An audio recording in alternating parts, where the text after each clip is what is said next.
तो आज का वीडियो हम स्टार्ट करने वाले हैं क्लास 10 के इम्पोर्टेंट क्वेश्चन। अच्छा, ये किसी पर्टिकुलर चैप्टर से नहीं है, रैंडमली हमने 10 क्वेश्चन जो कि इम्पोर्टेंट लगते थे हमने वो उठाए। इम्पोर्टेंट क्वेश्चन रहने वाले क्लास 10 के साइंस के 2024-25 जो करंट अभी चल रहा है। और नाम मेरा मोफिद अहमद है। अब स्टार्ट करते हैं हम पहले क्वेश्चन से। इसमें रहेंगे 10 क्वेश्चन जो कि मेरे पॉइंट ऑफ व्यू से इम्पोर्टेंट है और चांसेस होते हैं वो हर साल रिपीट होने के। ठीक है, तो पहले क्वेश्चन से स्टार्ट करते हैं। पहला क्वेश्चन है हमारा कि magnesium ribbon is burn in oxygen. ये पहले चैप्टर का क्वेश्चन है, साफ पता चल रहा है हमें कि पहले चैप्टर का है। ठीक है, तो मैग्नीशियम रिबन, अब हम स्टार्ट करते हैं क्वेश्चन की तरफ बढ़ते हैं। अब magnesium ribbon is burned in oxygen. पहली बात, क्वेश्चन कभी भी करें तो पहले डाटा बनाना सीखे। मैग्नीशियम रिबन है, हम कर रहे हैं, क्वेश्चन को समझ रहे हैं। मैग्नीशियम रिबन है, इसको ऑक्सीजन की प्रेजेंस में बर्न कर रहे हैं, ऑक्सीजन की प्रेजेंस में बर्न कर रहे हैं to give a white compound. White colour का कंपाउंड है एक्स। क्या है? एक्स। हमें नहीं पता ये क्या है, तभी उसने एक्स लिया है। अकंपनाइड बाय लाइट एमिशन, प्लस इसके साथ लाइट निकल रही है। इसके साथ क्या निकल रही है? लाइट। फर्स्ट लाइन का ये मतलब है कि एक मैग्नीशियम रिबन है, उसको ऑक्सीजन की प्रेजेंस में जलाया, व्हाइट कलर का एक कंपाउंड बना एक्स, जो कि ये लिख दिया मैंने, अकंपनाइड बाय लाइट एमिशन लिख दिया।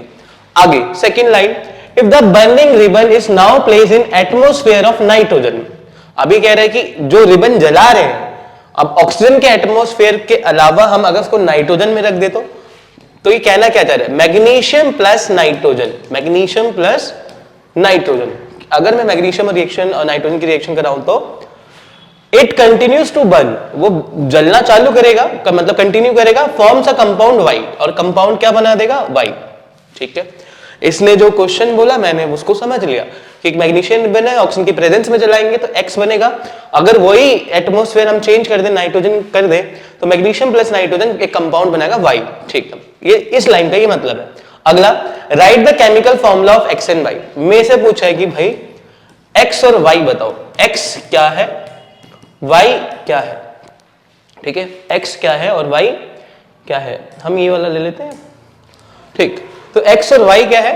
Right a balance chemical equation when x, ये कह रहा है सेकंड पार्ट में कि एक्स को अगर हम डिसॉल्व करेंगे वाटर में, यानी वाटर के अंदर अगर हम डाल देंगे तो क्या बनेगा। मतलब ये चीजें पूछिए वैसे कि एक्स क्या रहेगा और वाई क्या रहेगा। ठीक है, करते हैं, स्टार्ट करते हैं। मैग्नीशियम प्लस ऑक्सीजन, भाई ये दोनों जुड़ के ये बना रहे, तो मैग्नीशियम प्लस ऑक्सीजन दोनों की वैलेंसी कितनी है? 2 और 2, क्रॉस मल्टीप्लाई करेंगे, 2 2 सेम नंबर है, कट जाता है, MgO। यानी x क्या रहेगा हमारा? x रहेगा MgO। ठीक है, क्लियर है बात। अब y पूछ रहे हैं, y में क्या है? मैग्नीशियम और नाइट्रोजन। अब पहली बात मैं यही लिख देता हूं, मैग्नीशियम प्लस नाइट्रोजन। मैग्नीशियम की वैलेंसी है 2, नाइट्रोजन की है 3, क्रॉस मल्टीप्लाई Mg3N2, यानी Y हमारा क्या हो गया? Mg3N2। ये हमारा X और Y हो गया, ये हमारा क्या हो गया? X और Y, फर्स्ट पार्ट। अच्छा, सेकंड पार्ट में कह रहा है X प्लस H2O। अब X क्या है? हमने क्या निकाला? MgO। तो MgO प्लस H2O ये हमारा बनाएगा मैग्नीशियम हाइड्रोक्साइड। ये हमारा क्या बना देगा? Magnesium hydroxide. सॉरी। तो क्वेश्चन समझ में आ गया होगा कि अगर मैं मैग्नीशियम को ऑक्सीजन की प्रेजेंस में जलाऊं तो एक्स बनेगा, मैग्नीशियम को नाइट्रोजन की प्रेजेंस में जलाऊं वाई बनेगा। तो एक्स और वाई है क्या? एक्स है मैग्नीशियम ऑक्साइड और वाई है हमारा मैग्नीशियम नाइट्राइड। अब ये कह रहा है कि एक्स को अगर वाटर के साथ रिएक्शन कराऊं तो क्या बनेगा। तो हमें सिर्फ आंसर जो लिखना है वो क्या लिखना है? हमें आंसर में ये लिखना है। ठीक है, और ये जो पार्ट बचा है ये सिर्फ समझाने के लिए लिखा है मैंने, तो ऐसा कर सकते हैं। अभी इसको स्क्रीनशॉट लेंगे और फिर हम अगले क्वेश्चन पे बढ़ेंगे। ठीक है, तो ये हमारा फर्स्ट सेकंड क्वेश्चन से। सेकंड क्वेश्चन है हमारा, करते हैं start. Right the chemical formula of marble. Marble का केमिकल फॉर्मूला बताना है। ठीक है, second, it has been found that marble of Taj are getting corroded. जो ताजमहल का कलर था व्हाइट, वो येलोइश होता जा रहा है due to development of industrial area around it. Explain this fact giving a chemical equation.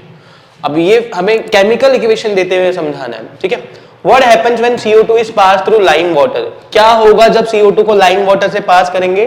क्या होगा when what happens when CO2 is pass in excess through light, अगर लाइन में से ज्यादा CO2 पास हो जाए तो क्या होगा। तो ये क्वेश्चन सेकंड चैप्टर का है और थोड़ा सा इंपॉर्टेंट है, हम करते हैं स्टार्ट। ठीक है, पहला आंसर सेकंड का A, right the chemical formula of marble. भाई मार्बल है क्या, मार्बल का केमिकल नेम और फॉर्मूला लिखना है, केमिकल नेम और फॉर्मूला। केमिकल नेम रहेगा इसका लाइमस्टोन, क्या रहेगा इसका फॉर्मूला, मतलब नाम इसका लाइमस्टोन है, फॉर्मूला इसका है कैल्शियम कार्बोनेट, कैल्शियम कार्बोनेट, ये इसका नाम हो गया। सेकेंड क्वेश्चन की तरफ बढ़ते हैं, मतलब सेकेंड पार्ट की तरफ। It has been found that marble of Taj are getting corroded due to development of industrial area. पहली बात मान लेते ये हम यहाँ रह रहे हैं अर्थ में, अब इंडस्ट्रियल एरिया की वजह से पॉल्यूशन हो रहा है, अब ये पॉल्यूशन जाके एयर में मिल जाता है। एयर में जैसे sulphur dioxide gas, carbon dioxide gas, nitrogen dioxide gas, ये सारी एयर में मिल जाती है। एयर में मिलने के बाद जब रेन होता है, बारिश आती है, तो ये एयर के साथ मिल जाती है। For example NO2 plus H2 ये मिल के बनाती है HNO3। बैलेंस नहीं करेंगे, अभी फोकस करेंगे हम बना क्या रहे। NO2 plus water HNO3 nitric acid है, SO2 plus water H2SO4 sulphuric acid बना लेता है, CO2 प्लस वाटर ये बना लेता है कार्बोनिक एसिड, ये क्या बना लेता है, कार्बोनिक एसिड। अभी तीनों ही एसिड एयर में प्रेजेंट है, अब ये सारे एसिड एयर में प्रेजेंट है और एयर के साथ ये नीचे आ जाते हैं, इसलिए इनके फॉर्मेशन के बाद जो रेन होती है उसे हम एसिड रेन बोलते हैं। ठीक है, तो एसिड जब मार्बल से रिएक्ट करता है, लाइमस्टोन से रिएक्ट करता है, उसका कलर वो कोरोड कर देता है, तो प्लस लाइमस्टोन तो वो कोरोड हो जाता है, वो क्या हो जाता है, कोरोड। बाकी अपनी लैंग्वेज में लिख लेंगे, रिएक्शन मैंने लिख दिए कि अगर हम इन गैसेस को जो कि इंडस्ट्री से निकल रही है या फिर गाड़ियों से निकल रही है, धुएं से निकल रही है, ये सारी एसिड बनाती है और एयर के साथ ये नीचे आती है, इसी को एसिड रेन बोलते हैं, और जब लाइमस्टोन से रिएक्ट करता है तो उसको कोरोड कर देता है। तो ये हमारा हो गया सेकंड पार्ट। अब आएंगे सी पार्ट पे। अब सी पार्ट क्या कह रहा है, what happens when CO2 is pass through lime water. अब पहली बात तो लाइम वाटर का मतलब होना पता होना चाहिए, ये लाइमस्टोन है। लाइम वाटर क्या होता है, कैल्शियम हाइड्रोक्साइड को हम लाइम वाटर बोलते हैं, कैल्शियम हाइड्रोक्साइड को हम क्या बोलते हैं, लाइम वाटर। जब इसमें CO2 पास करेंगे, CO2 पास करेंगे, क्या होगा, इसमें से वाटर मॉलिक्यूल रिमूव होगा और वाटर मॉलिक्यूल रिमूव होते ही ये कैल्शियम कार्बोनेट बन जाएगा और वाटर रिमूव हो जाएगा, ये वाली रिएक्शन। ठीक है, अब जब ये होगा तो ये सॉलिड फॉर्म में एग्जिस्ट करेगा। किस फॉर्म में एग्जिस्ट करेगा, सॉलिड फॉर्म में, पीपीटी की फॉर्म में, प्रेसिपिटेट, और इसी के बनने से उस सॉल्यूशन का कलर व्हाइट यानी मिल्की टाइप हो जाएगा। ठीक है, जो क्या इंडिकेट कर रहा है कि हमने CO2 गैस पास करी है लाइम वाटर से। तो इसने हमसे क्या पूछा, what happens when CO2 is pass through lime water. तो लाइम वाटर से अगर CO2 पास करेंगे तो लाइम वाटर मिल्की हो जाएगा। हमें ये एक्सप्लेन करना था और रिएक्शन लिखनी थी। कह रहा है what happens when CO2 is pass in excess through light. अगर तुम ज्यादा पास कर दोगे तो क्या होगा, ज्यादा पास करने से क्या होगा, देखें थोड़ा दिमाग लगाएं, क्या होगा भाई, लाइम वाटर ये रहा, CaOH plus CO2 plus water, क्योंकि बाय प्रोडक्ट में वाटर बन रहा है।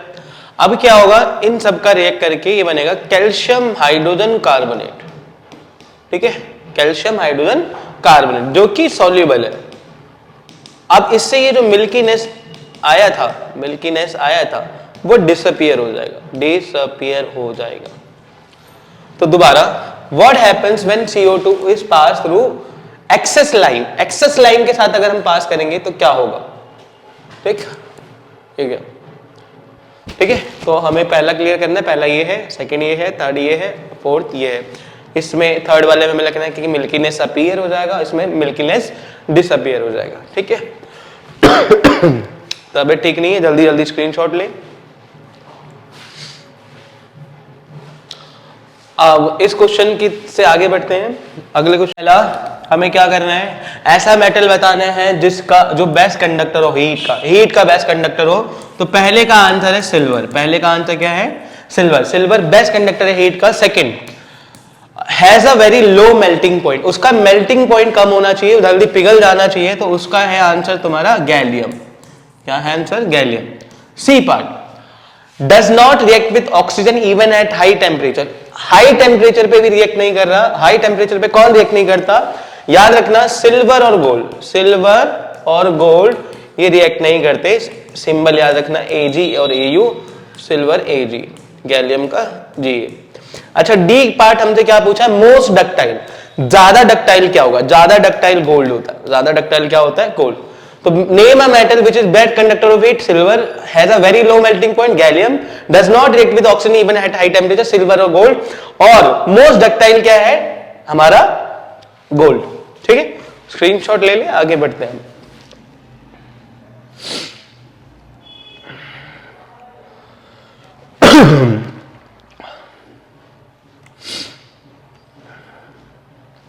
तो ये क्वेश्चन है, what is meant by amphoteric oxide, choose the amphoteric oxide from the following example. ठीक है, करते हैं, इजी सा है। What is meant by amphoteric oxide, ये हमारा कीवर्ड है, एम्फोटेरिक ऑक्साइड। अच्छा, नाम से ही पता चल रहा है कि ऑक्साइड होगा। ऑक्साइड का मतलब इसके लास्ट में ऑक्सीजन जुड़ रहा होगा। ठीक है, क्या होता है? पहली बात, ऐसा मेटल ऑक्साइड जो एसिड और बेसिस दोनों से रिएक्ट करके सॉल्ट और वाटर बनाए, सॉल्ट और वाटर बनाए, उसको एम्फोटेरिक ऑक्साइड बोलते हैं। तो डेफिनेशन में क्या लिखेंगे? The metal oxide which react with acid and basis and to produce salt and water. ठीक है, the metal oxide which react with acid and basis to give, क्या दे रहा है भाई? Salt and water. डेफिनेशन खुद बना लेना, इजी है, बुक में भी मिल जाए। मेटल ऑक्साइड ऐसा जो एसिड और बेस दोनों से रिएक्ट करके क्या बनाए? सॉल्ट और वाटर, उसे हम बोलते हैं एम्फोटेरिक ऑक्साइड। अब मुझसे पूछ कह रहा है, choose the amphoteric oxide from the following. अच्छा, पहली बात बता दूं, दो एग्जांपल याद कर लो, वही है तुम्हारा। एक है तुम्हारा एल्युमिनियम ऑक्साइड और एक तुम्हारा जिंक ऑक्साइड। एल्यूमिनियम ऑक्साइड और एक तुम्हारा जिंक ऑक्साइड, बाकी सब नहीं।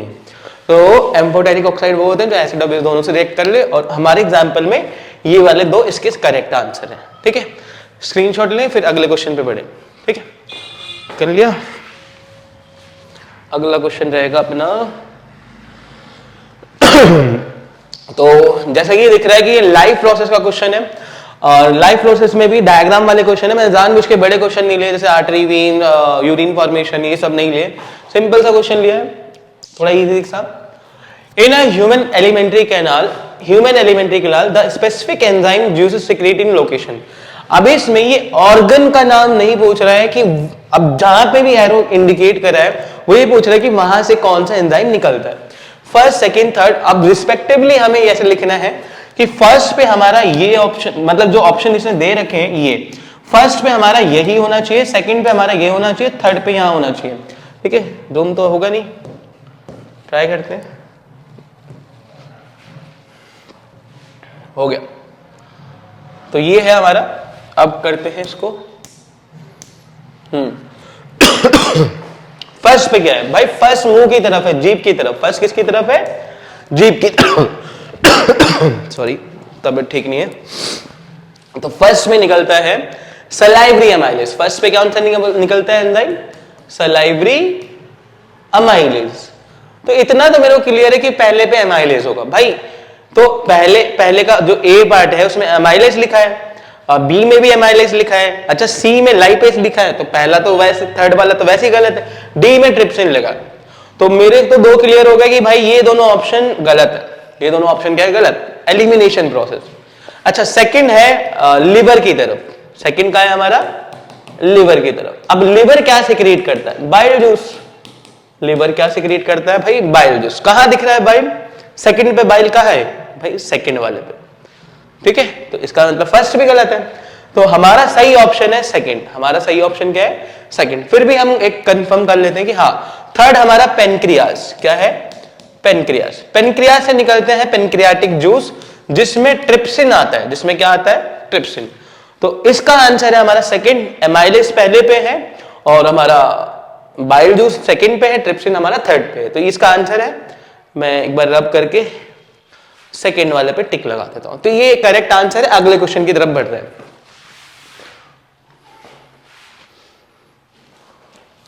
तो थोड़ा जूम कर रखा था। अच्छा, थ्योरेटिकल है तो मैंने पहले ही आंसर लिखा हुआ है, वरना लिखने में टाइम वेस्ट होगा।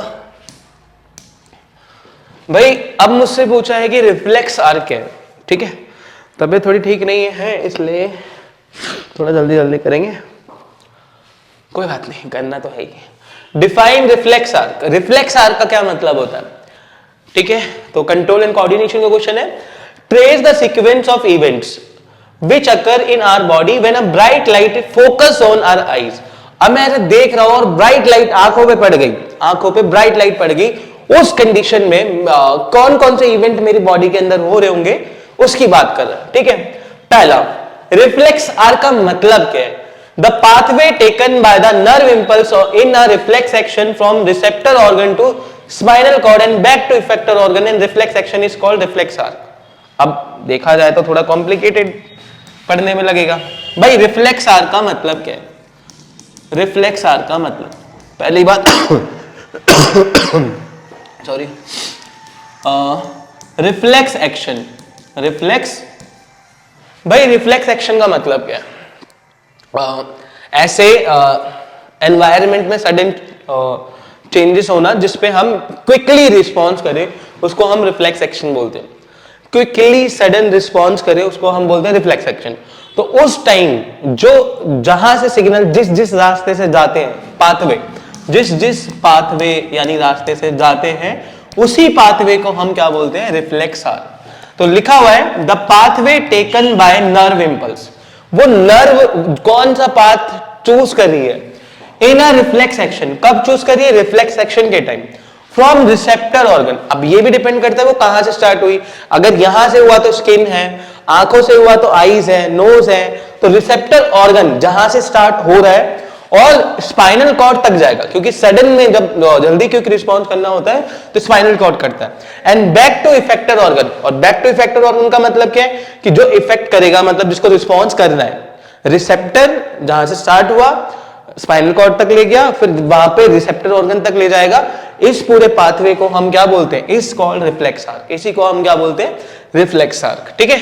तो नोट करना, इजी डेफिनेशन है, बाकी इससे अच्छी अगर डेफिनेशन है बुक में तो वो यूज कर लेना।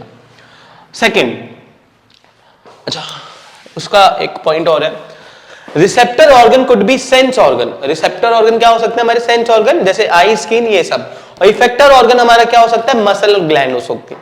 जरूरी नहीं हो कि रिसेप्टर और इफेक्टर दोनों सेम हो, अलग अलग हो सकते हैं। Receptor organ could be sense organ such as eye, skin, और इफेक्टर ऑर्गन हमारा क्या हो सकते हैं? मसल्स हो सकते हैं, मसल है ना, ये सब, ठीक है। Trace the sequence of events which occur in our body when a bright light is focus. ये क्वेश्चन मोस्टली हर साल आ ही रहे हैं, इसके जैसे आ रहे हैं, ठीक है। अब इस पे फोकस करेंगे। भाई when a bright light is focus on our eye, अब जब ब्राइट लाइट हमारी आंखों पे फोकस होती है, receptor cell receive the stimulus. अब रिसेप्टर सेल क्या करते हैं? जो रिसेप्टर सेल प्रेजेंट है वो रिसीव कर लेंगे स्टिमुलस। अब किस टाइप का स्टिमुलस है? हॉट, कोल्ड या पिंच करा या ब्राइट लाइट है, वो उसने रिसीव कर लिया उसी स्टिमुलस को, एंड इंपल्स इज जनरेटेड, उसी के अकॉर्डिंग इंपल्स जनरेट हो जाएगा, सिग्नल जनरेट हो जाएगा। This impulse is pass on sensory neuron, और ये इंपल्स सेंसरी न्यूरॉन के बाद जाएगा, सेंसरी न्यूरॉन जो सेंस कर रहा है। Then it goes to brain, उसके बाद कहां जाएगा? ब्रेन में। Brain send the impulse to the motor neuron. अब ब्रेन उस इंपल्स को कहां पे ले जाएगा? मोटर न्यूरॉन में, विच कॉन्ट्रैक्ट द प्यूपिल। अब उससे क्या होगा? ये कॉन्ट्रैक्ट हो जाएगी। Sequence of event can be summarised. अब इसी चीज को जो ये पैराग्राफ लिखा है इसको समराइज कर दिया। पहली बात, मैं ऐसे खड़ा हूं, यहां से ब्राइट लाइट आ रही है, ब्राइट लाइट, तो फोटो रिसेप्टर इन आई। अब आंखों में फोटो रिसेप्टर है इसके अंदर, ठीक है, सेंसरी उसके अंदर है रिसेप्टर। न्यूरॉन कहां तक ले जाएगा? जैसे यहाँ ऐसे लाइट पड़ी, यहां से ब्रेन पे गया, ब्रेन ने भाई मोटर न्यूरॉन को बोला। अब मोटर न्यूरॉन क्या करेगा? आई मसल को बोलेगा भाई कॉन्ट्रैक्ट हो जाओ, कॉन्स्ट्रिक्ट हो जाओ, मतलब सिकुड़ जाओ, ठीक है। एक बार दोबारा देख लो।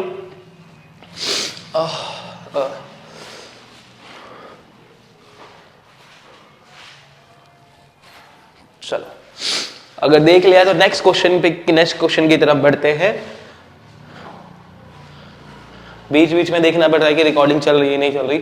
स्टोरेज इतनी जल्दी जा रहा है पूछो मत भाई, 4 मिनट की वीडियो, 5 मिनट की वीडियो, 1-1, 1.5, 2-2 GB, गलत बात। अब बताओ लैपटॉप भैया भी। चलो ये वाला क्वेश्चन हो गया, अगले क्वेश्चन की तरफ बढ़ते हैं। अच्छा, तो इस क्वेश्चन का भी आंसर मैंने पहले से लिख रखा है, ड्रॉ करने में टाइम लगता, टाइम क्या ही लगता, आसान था। ठीक है, क्वेश्चन बढ़ते हैं। A 14-year-old student is not able to see clearly. कह रहे एक 14 साल का बच्चा है जो यहां बैठा हुआ है और उसको दिख नहीं रहा है। Written on the blackboard, blackboard पे कुछ लिखा हुआ है। At a distance of 5 metre from him, भाई यहां से 5 मीटर के डिस्टेंस पे रखा हुआ। अब 5 मीटर के डिस्टेंस पे रखा हुआ है, पूछ रहे हैं name the defect of vision. अब उसको किस टाइप का डिफेक्ट है? ही इज सफरिंग फ्रॉम, ही क्या शी भी हो सकती है, कोई दिक्कत नहीं। With the help of label रे diagram show this defect can be corrected. अब वो कह रहे हैं कि डायग्राम बना के दिखाओ कि इसको करेक्ट कैसे कर सकते हैं।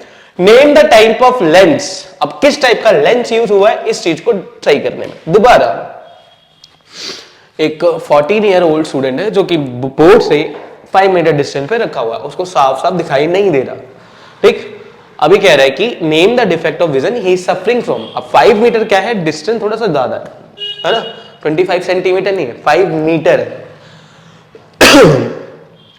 पहला पूछा है कि किस टाइप का डिफेक्ट है, रे डायग्राम बना के दिखाओ, उसको करेक्ट करो, और लेंस कौन सा यूज हो रहा है। पहली बात, इसको मायोपिया है, इसको क्या है, myopia, near sightedness, near sightedness. Myopia में क्या होता है, हमें पास की चीजें दिखाई देती हैं, दूर की चीजें नहीं दिखाई, पास की चीजें दिखाई देती, दूर की नहीं दिखाई देती। इसका मतलब अगर वो पास बैठा होता तो दिखाई दे रहा था, 5 मीटर डिस्टेंस पे बैठा हुआ है। अब इसको करेक्ट कैसे करेंगे? करेक्ट करेंगे हम ये लेंस लगा के, कॉनकेव। डायग्राम तो तुम देख लेना, थर्ड पार्ट में ही तो पूछा है व्हाट टाइप ऑफ लेंस, तो हमें कौन सा लेंस यूज करना है, कॉनकेव लेंस। यही क्वेश्चन उल्टा हो सकता था, यही क्वेश्चन क्या हो सकता था, उल्टा, कि भाई 5 मीटर डिस्टेंस नहीं है, वो फ्रंट रो है, क्या है, फ्रंट रो। क्वेश्चन पूरा चेंज हो जाता। ठीक है, मायोपिया की जगह हाइपरमेट्रोपिया, डायग्राम में कॉनकेव लेंस, क्वेश्चन चेंज हो जाता। जरूरी नहीं ये सेम क्वेश्चन है, फ्रंट रो वाला भी आ सकता है, लास्ट रो वाला भी आ सकता है। ठीक है, चेक करें, वीडियो बन रही, बहुत बढ़िया।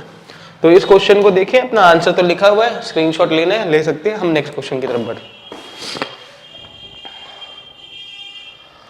हाँ भाई, ये क्वेश्चन है अरे चेंज हो जाओ, हो गए, बहुत बढ़िया। भाई इस क्वेश्चन में क्या कह रहा है, will current flow more easily in thin और थिक वायर।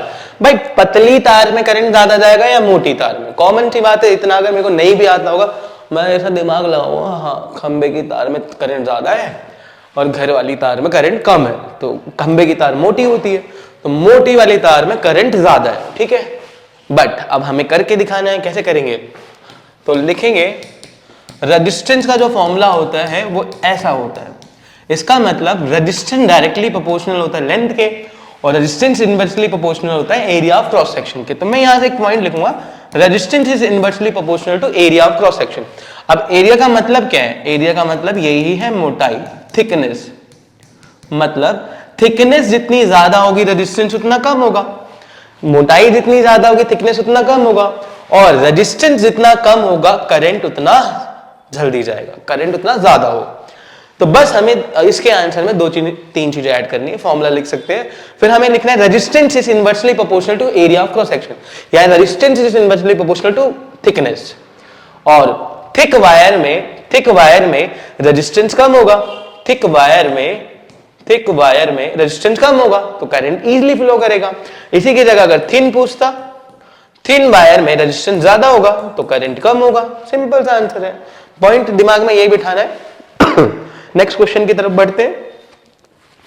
नेक्स्ट क्वेश्चन हमारा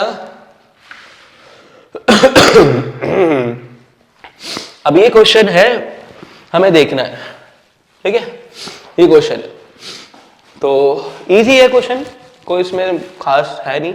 और मैंने एक वीडियो बना रखी है, अगर वीडियो नहीं देखी है वो वाली वीडियो देख लो, ये वाला शायद ट्राई करना हो जाए, ठीक है, फिर भी हम करेंगे।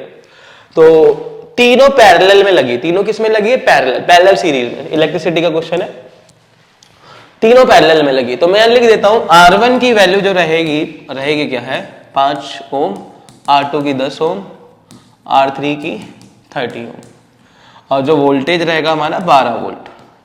ठीक, In a circuit diagram given below, suppose three resistors R1, R2, R3 have value 5 ohm, 10 ohm, 30 ohm respectively, which are connected to a battery of 12 volt. यही सब लिखा हुआ है वहां पर. अब पहला करंट थ्रू ईच रजिस्टर, कह रहा हर रजिस्टर से करंट निकालो. पहली बात ये कह रहा है इसमें कितना करंट होगा, इसमें कितना करंट होगा, इसमें कितना करंट होगा. भाई अगर सीरीज होता, सीरीज तो सेम होता, पैरेलल है, पैरेलल में करंट सेम नहीं होता, तो हमें दिमाग लगाना है करके.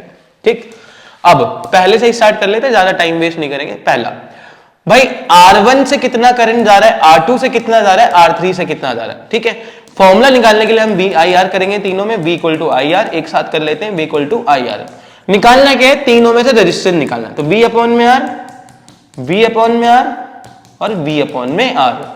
भाई वोल्टेज तो सब में सेम रहेगी, 12 R1 है हमारा 5, यहां 5 रखेंगे. R2 हमारा 10, बहुत बढ़िया. R3 हमारा 30. डिवाइड करना है और आंसर निकालना है. थोड़ा कलर चेंज करते हैं. ठीक है, सॉल्व करते हैं. 5 2 जा 10 और 2 बचेगा फिर 0.0, 2.4. ये तो 1.2 आ जाएगा सीधा सीधा 1 0 से. ये आएगा अपना 6 और ये 15, 3 और ये 5. अब कितना आएगा, 0.6 समथिंग आ जाएगा. ठीक है, तो ये हमारा करंट आ गया. ये हमारा क्या आ गया, करंट. तो I1 होगा हमारा पहले रजिस्टर से ये होगा, I2 हमारा ये होगा, I3 हमारा ये होगा. तो पहली बात उसने क्या पूछा है, पहले इस पे फोकस करेंगे. Current through each resistor, current through each resistor. उसने टोटल करंट नहीं पूछा है, करंट थ्रू ईच रजिस्टर. समझ में आ गया. तो तीनों रजिस्टर में, तीनों रजिस्टर का रेजिस्टेंस का वैल्यू डालेंगे हम, 5 10 जो भी है, और जो भी वोल्टेज दे रखी है उसकी वैल्यू रखेंगे. अगर हम ऐसा करते हैं तो हमारा आंसर आ सकता है, आ सकता नहीं, आ जाएगा. ठीक है, सेकंड पे बढ़ते हैं. Total current in the circuit. भाई टोटल करंट कितना होगा, टोटल करंट कितना होगा. ठीक, अब टोटल करंट निकालने के लिए हम क्या करेंगे, टोटल करंट कैसे निकलेगा. भाई तीनों रजिस्टर में करंट डिवाइड हो रहा है, या तो तुम इन तीनों को ऐड कर दो या तो दूसरे फॉर्मूले से निकाल लो. भाई टोटल करंट है I1 plus I2 plus I3, add कर दो. भाई कितना है, 2.4, 1.2, 0.6, 6, ये 30 हो गया. 30 नहीं, हाँ मतलब 3.0, 4.2 एम्पियर. वैल्यू ऊपर नीचे हो सकती है, क्रॉस चेक कर लेना, आप बाद में करेंगे. थर्ड, टोटल सर्किट में रेजिस्टेंस कितना है. भाई थर्ड टोटल रेजिस्टेंस, या तो तुम ये वाला फॉर्मूला लगा लो, R1 R2 1/5, 1/10 और 1/30, है ना. ऐसे कर लो, कितना आएगा, एलसीएम ले लो. 30, 6, 3, 1, 10/30, 1/R निकाल रहे हो तुम. R निकालने के लिए तुम्हें क्या करना पड़ेगा, 30/10, 1 0 से 1 0 कट गया, R तुम्हारा 3 आ गया, 3 ओम. भाई करंट थ्रू ईच रजिस्टर निकाल लिया, टोटल करंट निकाल लिया और रेजिस्टेंस निकाल लिया. अच्छा, इसका ऑल्टरनेट मेथड है, तुम V इक्वल टू IR वाला फॉर्मूला लगा दो. R निकालने के लिए तुम्हें क्या करना पड़ेगा, V अपॉन में I. भाई V तुम्हें दे रखा है 12 वोल्ट, 12 रख देना. I तुम्हें दे रखा है 4.2, डिवाइड करोगे और थोड़ा ऊपर नीचे आएगा, थोड़ा करेक्ट कर लेंगे. ठीक है, बट ट्राई करना, आ जाएगा आंसर.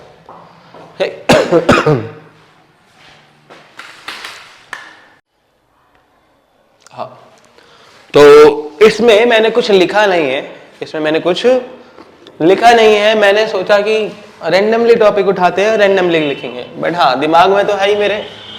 भाई यहाँ हमें करना है IUPAC वाला. भाई सिंपल है, OH फंक्शनल ग्रुप है. मैं क्या कर रहा हूँ, नाम लिखने का, फंक्शनल ग्रुप. जिसको आता होगा उसको थोड़ा समझ में आ जाएगा. CHO एल्डिहाइड है, इसके लिए नाम के पीछे लगता है अल. ये कीटोन है, इसके लिए नाम के पीछे लगता है ऑन. या तो ऐसा बना होगा या तो ऐसा बना होगा. ये कार्बोक्सिलिक एसिड है, C डबल बॉन्ड OH, ये कार्बोक्सिलिक एसिड है. अब इसके लिए नाम लिखने हैं, तो सबका एक एक एग्जाम्पल उठा लेते हैं. ठीक है, CH3 CH2 CH2 OH. भाई 3 कार्बन है, प्रोप, 3 कार्बन है, क्या आएगा इसके लिए, प्रोप. सिंगल बॉन्ड एन, और अल्कोहल के लिए क्या लगाना है, ऑल. तो प्रोपेन का ई हटाओ, प्रोपेनॉल. इसका उठाओ, मान लो मैंने 2 कार्बन का बनाया, तो 2 कार्बन के लिए लगता है इथ, 2 कार्बन के लिए क्या लगता है, इथ. एन और ई हटा दिया हमने, इसके लिए लगा दो इथेनॉल. ये इसका नाम हो गया। अब इसका लिख लो CH3 C double bond O CH3 कितने कार्बन है 3 प्रोप एन ई हटा दो और लास्ट में ओन जोड़ दो प्रोपेनॉन और लास्ट वाले उठा लेते मान लो हमने 4 कार्बन ले लिए तो अगर हम 4 कार्बन लेते हैं तो 4 कार्बन के लिए होता है but butanoic acid इसके लिए नाम के पीछे क्या लगता है ओइक एसिड तो ये इसका नाम हो गया ब्यूटेनोइक एसिड। इस क्वेश्चन की प्रैक्टिस करना ठीक है। और बाकी बात करते हैं कि अगर कोई और क्वेश्चन में या टॉपिक में डाउट है कमेंट कर सकते हैं कमेंट में पढ़ लूंगा फिर टाइम निकाल के हम जरूर उस पर वीडियो बनाएंगे और थोड़ी कोशिश करेंगे कि हम 1 शॉर्ट वीडियो चालू करें चैप्टर की 1 शॉर्ट वीडियो 1 घंटे में या 1.5 घंटे में चैप्टर खत्म करने की कोशिश करें ठीक है। जिसके लिए हमें थोड़ा सा स्लाइड प्रिपेयर करनी पड़ेगी जैसे मैंने आज करा पिछली वाली वीडियो में मैंने यहीं आके लिखा था बोर्ड पे अभी मैं लैपटॉप लेके आया हूँ तो मैं दिखा देता हूँ। हाँ काम तो करा है मैंने हटाना पड़ेगा यार तारे तो इसके लिए लगता है टाइम ठीक है बट प्रिपेयर तो करना ही पड़ता है ना तो बाद में देखेंगे। तो जो भी टॉपिक होगा डाउट कमेंट करें या मैसेज करें सबके पास है ही मेरा नंबर व्हाट्सएप पे ठीक है। ग्रुप में ना डालें व्हाट्सएप पे पर्सनल मैसेज करें कि ये वाला टॉपिक है इस पे वीडियो बनानी चाहिए और लाइक करें सब्सक्राइब करें और शेयर करें।